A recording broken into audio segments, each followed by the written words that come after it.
vous regardez RTL. RTL Matin. On n'est pas forcément d'accord. 8h18, on n'est pas forcément d'accord ce matin avec Éric Zemmour. Bonjour Éric. Bonjour. Éric, le salon de l'agriculture ouvre donc samedi ses portes au grand public, mais demain, il attend la visite du président de la République. Et oui, c'est ce qu'on appelle au théâtre un rôle de composition. Le cul des vaches, ce n'est pas vraiment le truc d'Emmanuel Macron. On ne sait pas faire, même pas faire semblant. Rien, ni sa génération, ni son modèle, ni son milieu social, ni même une longue carrière politique dans une région rurale ne l'a préparé à cet exercice. N'est pas Chirac qui veut. Hollande avait fini par prendre le tournement au bout de 30 ans en Corrèze. Déjà, Sarkozy n'avait pu cacher les lacunes d'un élu de circonscription urbaine et bourgeoise. Mais Macron, c'est Sarkozy au carré. Macron, c'est Bercy, et Bercy, c'est Neuilly en pire. Macron ne se demande nullement si la Terre ment ou pas. Pour lui, la Terre est une abstraction. Un tableau Excel, des chiffres, des pourcentages, des tableaux de la richesse nationale, de la population active, des exportations, de rentabilité, de suicide aussi. Macron arrive à un moment charnière, un moment de grand basculement. Depuis 30 ans, au nom de la concurrence et de la compétitivité, la Commission de Bruxelles a démantelé peu à peu tout l'édifice de la politique agricole commune, édifié pendant les années 60.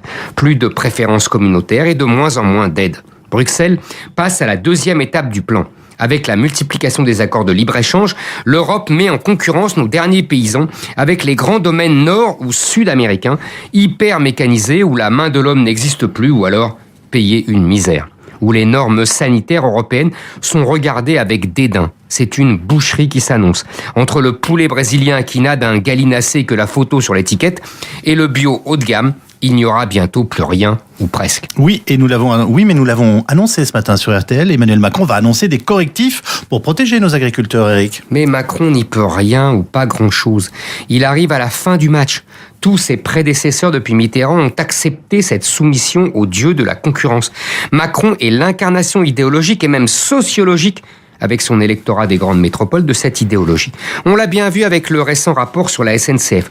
Le rapporteur ne pouvait pas prôner autre chose que la fin du statut des cheminots et l'abandon des petites lignes. C'était écrit. Depuis 30 ans, depuis que la Commission de Bruxelles avait là encore engagé sa grande politique de mise à mort programmée des services publics au nom de la concurrence. Macron a un avantage, il ne multiplie pas les fausses clauses de retardement ou de protection bidon. Mais, vous l'avez dit, Yves, lui-même a compris que le monde de la concurrence pure et parfaite n'était pas le pays de oui-oui. Même lui a essayé, largement en vain, de limiter l'usage des travailleurs détachés qui explosent. Même lui a expliqué à Davos que le libre-échange à tout va avait besoin d'un correctif pour protéger les plus faibles. Mais on aura remarqué que ce jour-là, notre président a tenu 2 discours. Un en langue anglaise, sur la compétitivité retrouvée de la France, et un autre en français sur les nécessaires protections sociales. Comme si son célèbre « en même temps » avait désormais 2 langues. L'anglais pour les cadeaux qui font tant plaisir aux patrons, et le français pour les rubans autour. Éric Zemmour.